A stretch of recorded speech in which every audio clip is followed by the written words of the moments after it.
در حقیقت ان کے دلوں میں لاکھوں حدیثیں نبی محترم صلی اللہ علیہ وسلم کی لفظ کے ساتھ، مقام کے ساتھ، جگہ کے ساتھ، وقت کے ساتھ بالکل ایز اٹ از ویسی کی ویسی ہی یاد۔ اسی طریقے سے جو ہے ابو شاہ یمنی کے لیے اللہ کے رسول صلی اللہ علیہ وسلم نے خطبہ حجۃ الوداع خود لکھوا کر بھجوایا تھا۔ ابو شاہ یمنی کے لیے کس نے؟ جناب محمد رسول اللہ صلی اللہ علیہ وسلم نے جو آخری خطبہ دیا تھا اس کو کہا لکھو، اور دیگر دوسروں شاہ کو جو ہے بھیجا گیا۔ اسی طریقے سے مختلف عمال یعنی گورنروں کے نام کتاب الصدقات اور دوسرے فرامین جناب محمد رسول اللہ صلی اللہ علیہ وسلم نے لکھ کر بھجوائے۔ اس میں قرآن کی آیتیں بھی تھیں، حدیثیں بھی تھیں، باضابطہ طور پر کتاب الصدقات کی طرح ایک کتاب تھی کہ بھی ایسے صدقہ لینا ہے اور ایسے جو ہے حد نافذ کرنی ہے اور یہ معاملے ہوں گے، یہ لے لو۔ وہ کتابیں باضابطہ طور پر صحابہ نے لکھی جناب محمد رسول اللہ صلی اللہ علیہ وسلم کی اجازت سے، پھر گورنروں کو جو ہے وہ بھجوائی گئی فرامین کے طور پر۔ اسی طریقے سے مختلف بادشاہوں سرداروں کے نام تبلیغی خطوط اللہ کے رسول صلی اللہ علیہ وسلم نے بھجوائے۔ نبی صلی اللہ علیہ وسلم کے زمانے مبارک میں جو تحریریں ملی ہیں ان کی تعداد 24 تک پہنچتی، یعنی آپ انہیں کتابچے کہہ لیں، حدیث کی کتابیں کہہ لیں، نوٹ کہہ لیں، خطوط کہہ لیں، پیغام کہہ لیں، جو بھی کہہ لیں کتابی شکل میں جو ملے وہ 24 تک نبی صلی اللہ علیہ وسلم نے جو لکھوائی ہیں، جو صحابہ نے اس دور میں لکھی وہ 24 ہے ان کی تعداد۔ پھر یہ الزام کہاں تک صحیح ہے کہ نبی محمد صلی اللہ علیہ وسلم کے فرمان کی کوئی حیثیت نہیں ہے، لہذا جو قرآن ہے وہی ہماری ہدایت کے لیے منبع اور کافی ہے۔ محترم دوستوں اور بزرگوں، جب بھی جھوٹ آتا ہے، جب بھی دین میں فساد آتا ہے تو وہ ظاہری چہرے کے ساتھ نہیں آتا ہے، بلکہ اس کا لبادہ دینی ہوگا۔ جب بھی دین میں اختلاف ہوا ہے، جب بھی دین میں بگاڑ پیدا ہوا ہے، جب بھی دین میں فرقوں کی مختلف شکلوں کو اختیار کیا ہے، اس نے لبادہ دین کا ہی اوڑھا ہے، اس نے لبادہ نیکی کا ہی اوڑھا ہے۔ جتنی بدعتیں اسلامی سماج کے اندر عام ہیں وہ سب کسی نہ کسی نیکی کے پیچھے اپنا چہرہ چھپائے ہوئے۔ انسان رب کو راضی کرنے کے لیے ایسے ایسے نیکی کے کام کر رہا ہے جو اللہ کے رسول محمد عربی صلی اللہ علیہ وسلم جن سے روکا ہے، جن کاموں سے منع کیا ہے، جس چیز پر غضبناک ہوئے ہیں، وہ کام آج مسلمان اللہ کی رضا کے لیے کر رہا اور پھر اپنی ایک الگ رائے رکھتا ہے، لہذا اس سے بچنا چاہیے۔ بہرحال پھر اس کے بعد جو ہے یہ 24 تک پہنچتی ہے، اور صحابہ کرام رضوان اللہ علیہم اجمعین کے زمانہ مبارک میں حدیث تحریر کرنے کا کافی ثبوت ملتا ہے۔ حضرت زید بن ثابت رضی اللہ تعالیٰ عنہ نے علم الفرائض پر ایک کتاب تعریف کی، اور اس کتاب کے بعد اس سے سنن بیہقی میں ایز اٹ از موجود ہے۔ ابھی بھی صحابی نے لکھا اس کتاب کو علم الفرائض کے اوپر، یہ کتاب جو ہے حدیث کی سنن کے اندر موجود ہے۔ اسی طریقے سے ابن ندیم بڑے مشہور اور مفکر محدثین میں سے ہیں،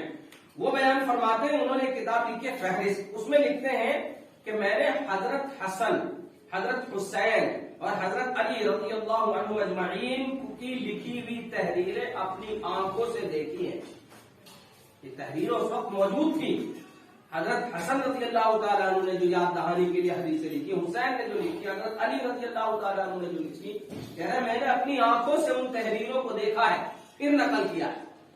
اس کا مطلب صحابہ کرام رضوان اللہ علیہم اجمعین کے دور میں ایک کام تھا۔ خود حضرت ابوبکر صدیق رضی اللہ تعالیٰ عنہ نے 500 حدیثوں پر مشتمل ایک کتاب لکھی تھی، مشتمل، مگر کسی مصلحت کے تحت پھر انہوں نے اس کو تلف کر دیا، شائع نہیں کیا۔ کسی مصلحت کے تحت وہ چیز آ گئی ہوگی، عمومی طور پر وہ بیان کر دی گئی ہوگی، یا لوگوں نے اس کو اتنی اچھی طریقے سے جان لیا ہوگا کہ اس کی چندہ ضرورت نہیں ہوگی۔ صحابہ کرام رضوان اللہ علیہم اجمعین میں سے ابن مسعود رضی اللہ تعالیٰ عنہ، حضرت انس رضی اللہ تعالیٰ عنہ، ابو رافع رضی اللہ تعالیٰ عنہ، ابو موسیٰ اشعری، ابن عباس، ابو عبادہ، قیس بن سعد، جابر بن عبداللہ، ابی بن کعب، سمرہ بن جندب، واصلہ بن اوسر، اور اسی طریقے سے عبداللہ بن ابی اور ابو ہریرہ وغیرہ، یہ سارے جتنے بھی ہیں حدیث تحریر فرمایا کرتے تھے، لکھا کرتے تھے اپنی کتابوں۔ جتنے صحابہ کے نام میں نے ابھی پڑھے، یہ سارے کے سارے صحابی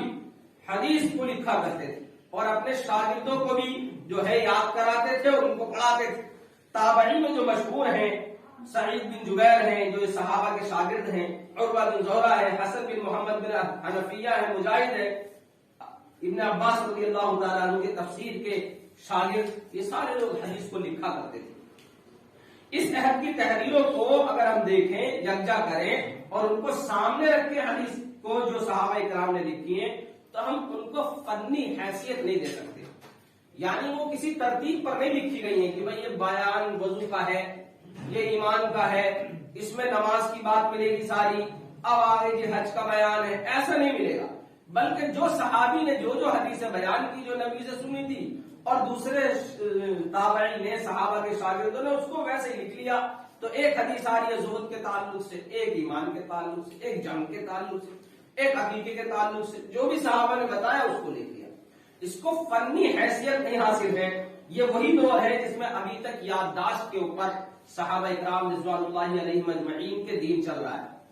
اور حدیث صحابہ کو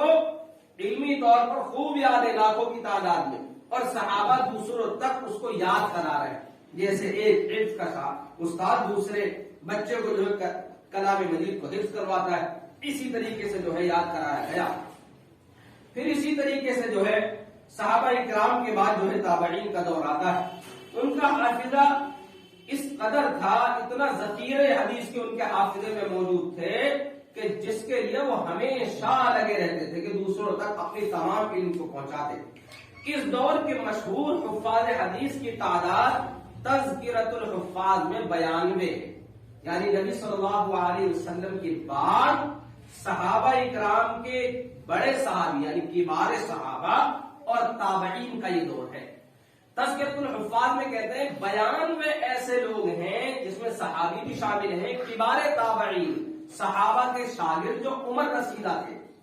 جنہوں نے نبی صلی اللہ علیہ وسلم کو تو نہیں دیکھا لیکن عمر زیادہ تھی ان کی، صحابی ان سے عمر میں چھوٹے تھے، بسا اوقات کبار تابعین میں سے ایسے لوگ تھے 92 جو حدیث کے حافظ تھے، حفاظ حدیث جن کو کہا جاتا ہے۔ ان کی تعداد 92، صحابہ اکرام کے طبقے میں 22 صحابہ ایسے تھے، کبار تابعین میں 40 اور تابعین وسطیٰ میں 30 حفاظ حدیث موجود تھے۔ تعداد روایت کے اعتبار سے صحابہ اکرام کو اگر بانٹا جائے تو 4 طبقوں میں صحابہ اکرام کو رکھا جا سکتا ہے۔ صحابہ اکرام سارے کے سارے حدیث کے اعتبار سے اگر ان کی تقسیم کی جائے کہ سب سے زیادہ حدیث کے جانکار کون سے، نمبر 1 پہ وہ صحابی کہ جن کو 5000 سے زائد حدیثیں یاد، اس طریقے سے دو، یعنی 1000 سے زائد، اور اسی طریقے سے پھر 500 سے زائد، اسی طریقے سے پھر 40 حدیثوں سے زائد جن کو یاد، اس طریقے سے حدیثیں صحابہ اکرام کو یاد تھی۔ تو ان میں 7 بڑے مشہور صحابی ہیں جن کو 1000 سے زیادہ نبی صلی اللہ علیہ وسلم کا فرمان یاد تھا کلام مجید کے علاوہ، یعنی قرآن تو پورا یاد ہی تھا، قرآن تو وہ پڑھا ہی کرتے تھے، لیکن حدیث پر کتنا زیادہ ان کا زور تھا اور کیسے وہ کوئی سنت سمجھ کر اس کو کیا کرتے تھے۔ لہذا حضرت ابو ہریرہ رضی اللہ تعالیٰ عنہ سر فہرست ہیں، پہلے نمبر پر ہیں، ان کو 5374 حدیث زبانی یاد، اور آپ کا بیان ہے آخری عمر کا کہ اللہ کے رسول صلی اللہ علیہ وسلم کی حدیث کی برکت ہے کہ آج تک میں نبی صلی اللہ علیہ وسلم کا کوئی فرمان نہیں بھولا ہوں، ایک لفظ بھی نہیں ادھر سے ادھر ہوا ہے یہ میرے قوت حافظے پر حدیث کا یہ اثر، یہ برکت، اتنے زیادہ یہ مشتاق رہتے تھے حدیث کو یاد کرنے میں۔ پھر اس کے بعد آتے ہیں حضرت عبداللہ بن عباس، ان کی مرویات 2660۔ پھر اس کے تیسرے نمبر پر آتے ہیں ہماری ماں ام المومنین اما عائشہ رضی اللہ تعالی عنہا، ان کو 2210 حدیثیں زبانی یاد تھی۔ اسی طریقے سے عبداللہ بن عمر 1630، جابر بن عبداللہ 1500 حدیثیں، اسی طریقے سے انس بن مالک 1286 حدیثیں، ابو سعید خدری 1100 حدیثیں۔ یعنی یہ 7 صحابہ ایسے ہیں جن کو 1000 سے اوپر حدیثیں یاد تھی، یہ پہلا طبقہ مانا جاتا، پھر ان کے شاگرد تھے۔ ابھی بات آئے گی کہ کس طریقے سے جو ہے اسی دور کے اندر حدیث کو جمع کرنے، چھانٹنے پٹکنے کا کام شروع ہو گیا۔ پھر اس کے بعد جو ہے دوسرے صحابی جو ہیں متوسطین، وہ صحابہ کہ جن کی روایتیں 500 سے زیادہ اور 1000 سے کم ہیں، ایسے 4 صحابہ ہیں، حضرت عبداللہ بن مسعود 884، عبداللہ بن عمر بن عاص